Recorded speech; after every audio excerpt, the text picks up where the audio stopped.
Bonsoir les amis, je fais une très courte vidéo juste pour présenter très rapidement Bookmap 3.9.2, sachant que là moi c'est la 3.9.8 que j'ai, excusez-moi, mais il y a peu de choses qui diffèrent en fin de compte, donc ça c'est pas très grave. Mais enfin, s'il y a des choses que j'ai faites et que vous ne pouvez pas faire, faites-le moi savoir, parce que je ne sais pas exactement quelles sont les différences qu'il peut y avoir entre la 3.9.8 qui n'est pas encore sur le marché et la 3.9.2 que vous avez. Donc il y a peut-être des choses que je vais montrer que vous pouvez pas faire, mais je ne sais pas en détail ce que c'est, donc vous me le direz, hein. Bref, je fais une très courte vidéo, elle va faire une quinzaine de minutes pour parler de la nouvelle version de Bookmap, en attendant le gros webinaire que je vais faire, évidemment, dans quelques temps, là, d'ici un mois, où là je reviendrai dessus de façon beaucoup plus détaillée, beaucoup plus carrée et beaucoup plus professionnelle, évidemment. Tiens, j'en profite pour vous dire que si vous voulez parler de Bookmap, venez au salon de l'analyse technique le week-end, le dernier week-end de mars, parce que le vendredi 27 mars, je fais une petite conférence sur Bookmap d'une trentaine de minutes. Donc venez. Je serai avec mon ami Thierry Le Gaufre, hein, qui fait une petite conférence sur le footprint aussi d'une trentaine de minutes. Donc si vous voulez discuter de ça, du footprint, l'order flow, de Bookmap, venez nous voir, on sera content de discuter avec vous, et venez nous écouter, venez nombreux, ça nous fera plaisir. Et puis il y aura d'autres événements, certainement, ça sera le premier, mais ce sera pas le dernier. Bref, donc il y a le webinaire qui arrive en ligne et la petite conférence au salon de l'analyse technique. C'est pour ça que là je fais un truc très court, parce qu'on m'a demandé, il y a plusieurs personnes qui m'ont demandé de parler de la nouvelle version qui vient d'arriver, donc allons-y. Qu'est-ce qui a changé? En gros, par rapport à la version d'avant, il y a quelques changements d'importance. Ils ont, alors Bookmap a ajouté, on va dire, 2 ou 3 add-ons très importants, notamment l'order book imbalance. Alors l'order book imbalance, en fin de compte, c'est une option, c'est 2 options en une, où il y a l'order book imbalance et le volume imbalance. En fait, qu'est-ce que c'est? Je vais lire en même temps que vous. L'order book imbalance, la description, la définition de Bookmap, ce sera plus simple, hein. L'order book imbalance représente le ratio entre la moyenne au carnet des ordres au bid versus la moyenne des ordres à l'ASC au carnet. Ce ratio est calculé ça on s'en fout de la formule. Le volume imbalance représente le ratio entre ça c'était l'order book imbalance. Donc en gros, l'order book imbalance, ça vous dit de quel côté, de l'ASC ou du bid, dans le carnet, et le plus de liquidité. Voilà ce que je comprends.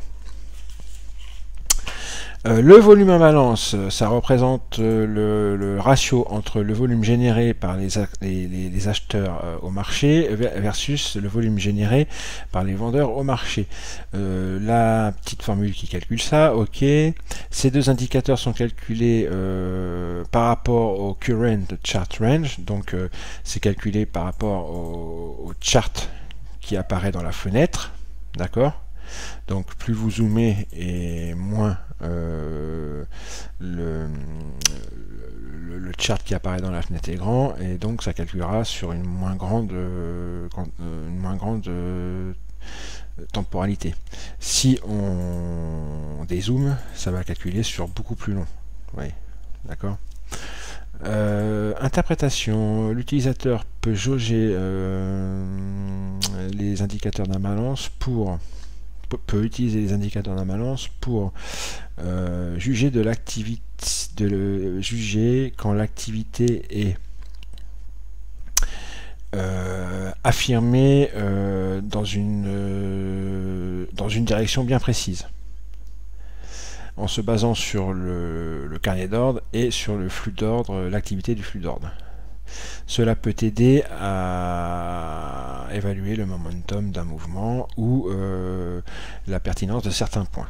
D'accord. Donc en gros,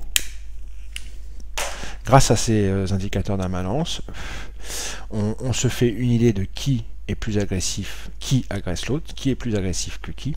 Est-ce que ce sont les acheteurs qui sont plus agressifs que les vendeurs?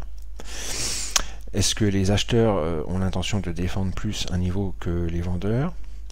Et est-ce que le mouvement qui est en cours est suivi? Est-ce que l'agression, par exemple, un mouvement haussier, par exemple, est-ce qu'il est suivi? Est-ce qu'il est confirmé par une agression très visible des acheteurs dans le volume? Et par un déséquilibre, par exemple, dans les ordres limites du carnet d'ordre, qui fait que ce déséquilibre aide, je ne vais pas rentrer dans les détails pour l'instant, mais peut aider à ce que le mouvement se fasse plus facilement. On peut se céder comme ça. Je pense que le volume balance, c'est quelque chose que je vais beaucoup plus utiliser. Enfin, on verra. L'iceberg detector. Alors ça, l'iceberg detector, ils ont fait un petit algo, Bookmap, qui permet de repérer les icebergs. Alors, qu'est-ce qu'ils disent eux? Cet add-on montre les volumes cachés dans le carnet d'ordre.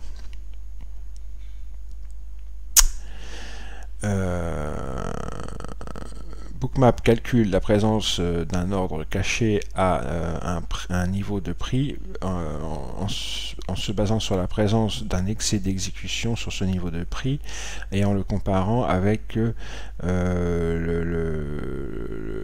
les ordres limites visibles à ce niveau. Oui, voilà, c'est ça, il faut un petit calcul, c'est un algo qui doit faire un petit calcul, hein, qui se rend compte qu'à un certain niveau, il y a vraiment un excès de volume, alors que les ordres limites sont pas si importants que ça.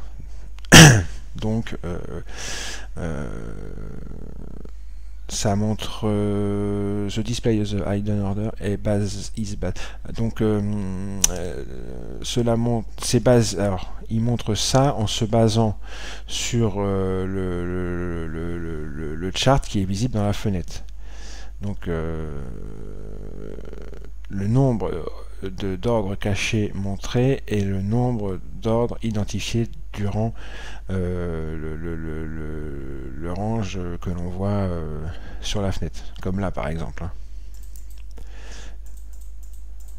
Voilà, là durant ce temps, ici, ils ont identifié comme iceberg ça, ça, ça et ça et ça.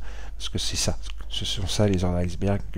Quand ils détectent un ordre d'iceberg, ils montrent, ils font leur petit calcul là, et découle de leur calcul un nombre qui apparaît ici.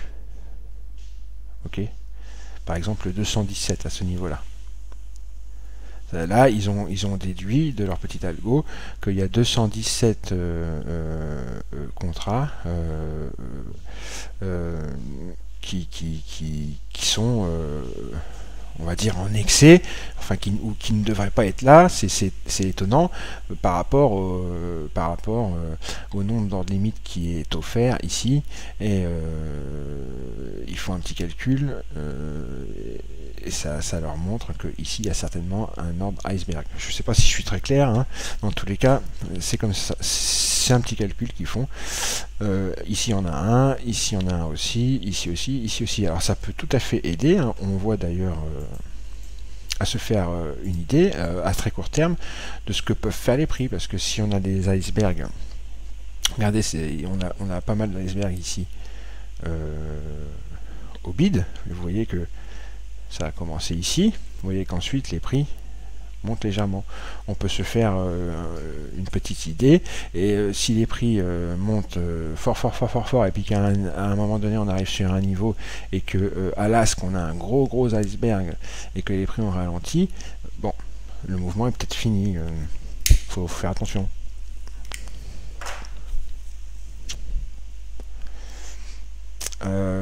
il y a le large lot tracker aussi. Donc le large lot tracker, c'est le petit trait blanc que vous voyez ici.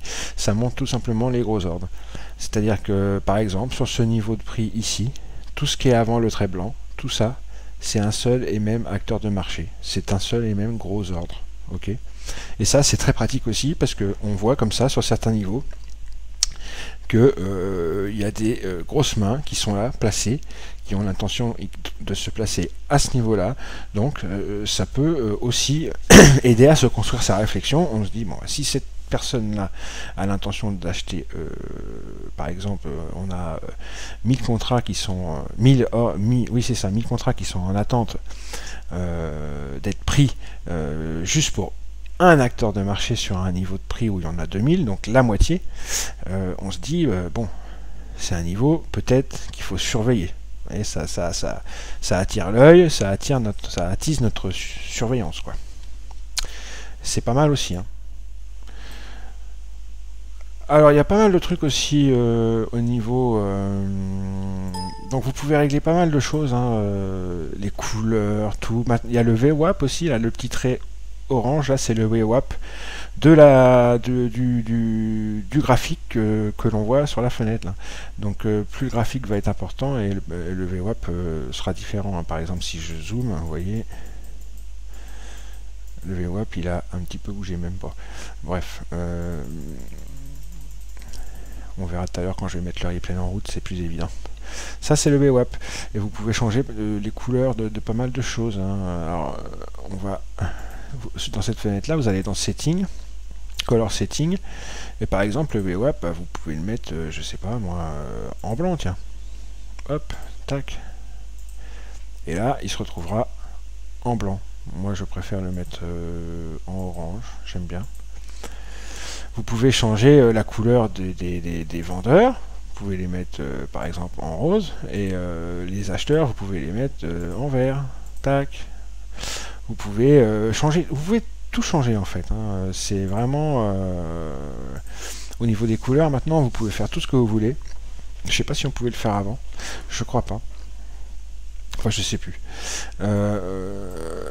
Au niveau des settings, on peut aussi régler l'imbalance, hein. Alors le nombre de niveaux au niveau de l'imbalance dans l'order book, vous pouvez régler le nombre de niveaux que vous voulez prendre en compte pour calculer cette imbalance. Moi j'ai mis 20, mais vous pouvez mettre les 5 premiers niveaux, hein, ici 1, 2, 3, 4, 5, 1, 2, 3, 4, 5, et vous pouvez aussi régler au niveau du volume de balance, ce que je disais tout à l'heure, cette petite chose là, cette ligne là, mais je ne sais pas encore ce que c'est, donc je me renseignerai.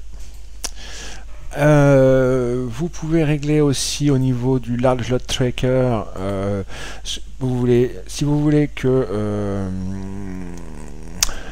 sur le niveau de prix, si vous voulez faire apparaître que les gros ordres de 50% de tous les ordres au niveau de prix, vous mettez votre curseur sur 50 et là vous ne ferez apparaître que les gros ordres qui représentent la moitié de tous les ordres sur chaque niveau de prix.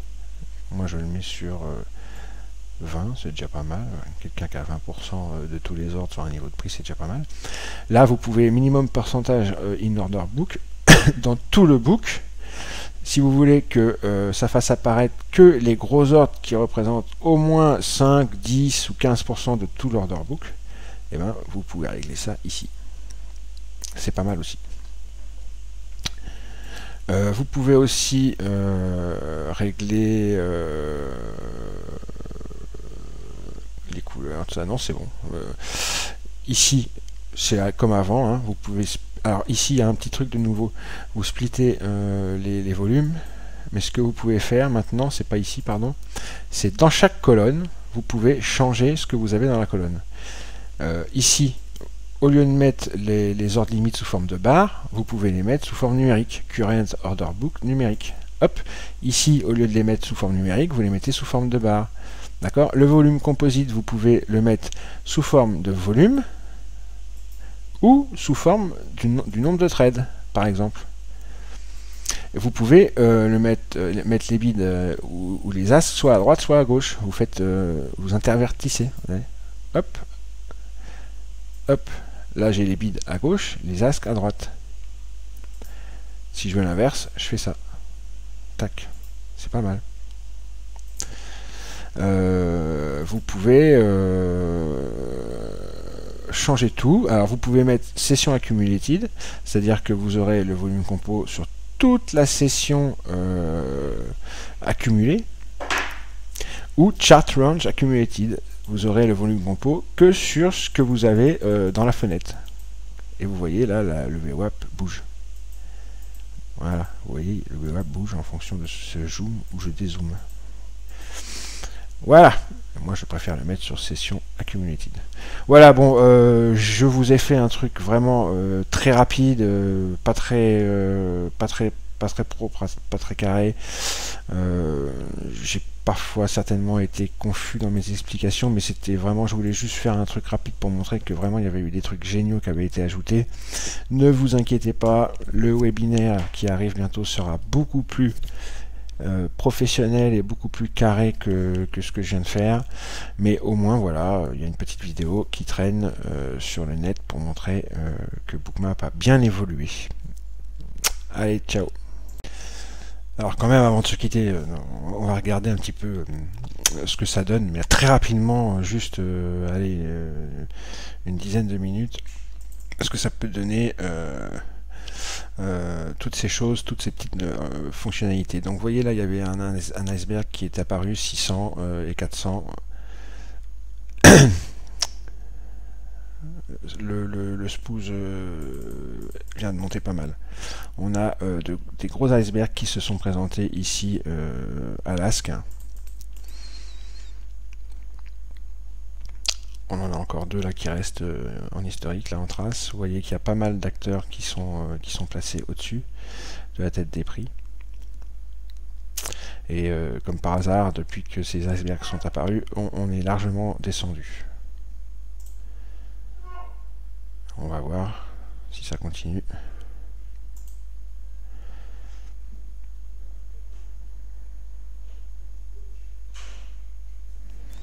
Alors je pense que, vous voyez, ça continue. On continue à avoir des icebergs à l'ASC. Les prix continuent à descendre.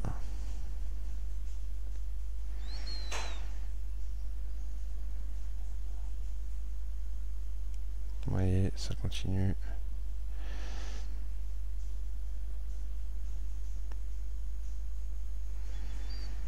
Voilà, encore un bel iceberg à l'ASC là.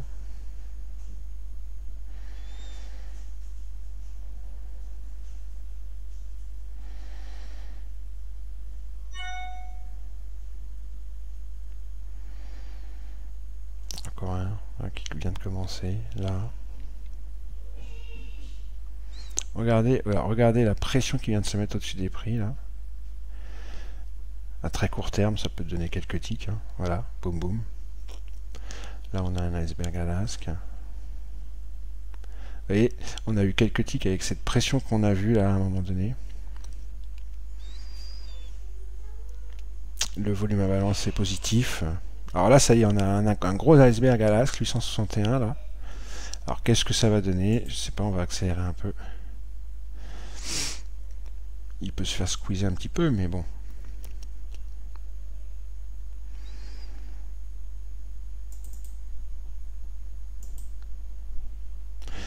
Alors, on le revoit là, à nouveau.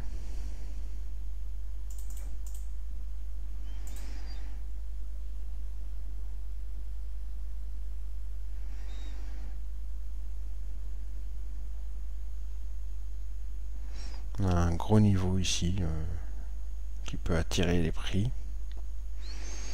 Un gros niveau là, le prix est bien encadré. Donc là, boum. Regardez. Donc on a eu un iceberg à l'ASC là tout de suite. Là, juste au-dessus des prix, on a vraiment un gros niveau.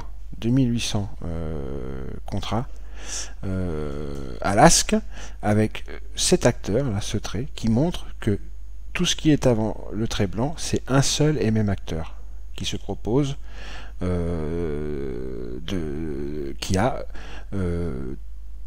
toute cette quantité d'ordre limite à l'ASC pour lui tout seul, ici, sur ce niveau de prix.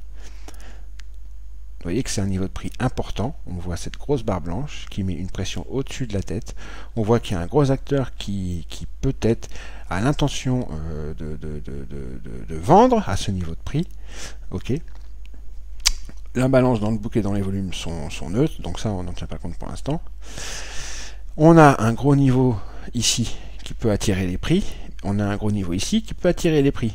Dans quel sens on va aller ? On ne sait pas, mais par contre, ça, le fait qu'on ait 2844 contrats ici, juste au-dessus de nos têtes, et qu'un gros acteur soit dans la partie, et qu'en plus, juste avant, on ait eu un ou deux niveaux, je ne sais plus, où un iceberg à l'asque était en train de se faire, moi, je shorterais, hein, honnêtement.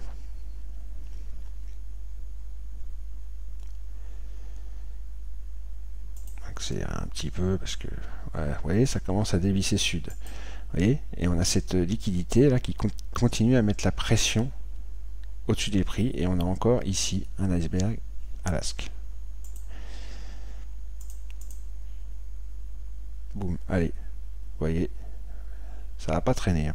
On a quand même fait un beau trade là, hein. Tac tac tac. Et ça continue. Regardez. Il y a tous ces icebergs à l'asque. Boum, boum, boum, boum, boum. Donc c'est pas mal, hein. C'était un beau trade ça. Hein. C'était un beau trade. Et ça continue. Et ça continue. Et regardez. Vous voyez là, de là jusque là, ça faisait un superbe trade. Enfin voilà, vous voyez, on y reviendra plus en détail durant le webinaire. Vous voyez que franchement, ils ont fait des choses pas mal. Vraiment pas mal du tout. Bravo, franchement, je suis assez content. C'est un outil qui devient de plus en plus... qui était déjà extrêmement intéressant, mais qui devient de plus en plus. Alors, il y a HFT Hunters, là, ce n'est pas encore disponible, mais j'ai hâte que ce le soit. Allez, ciao.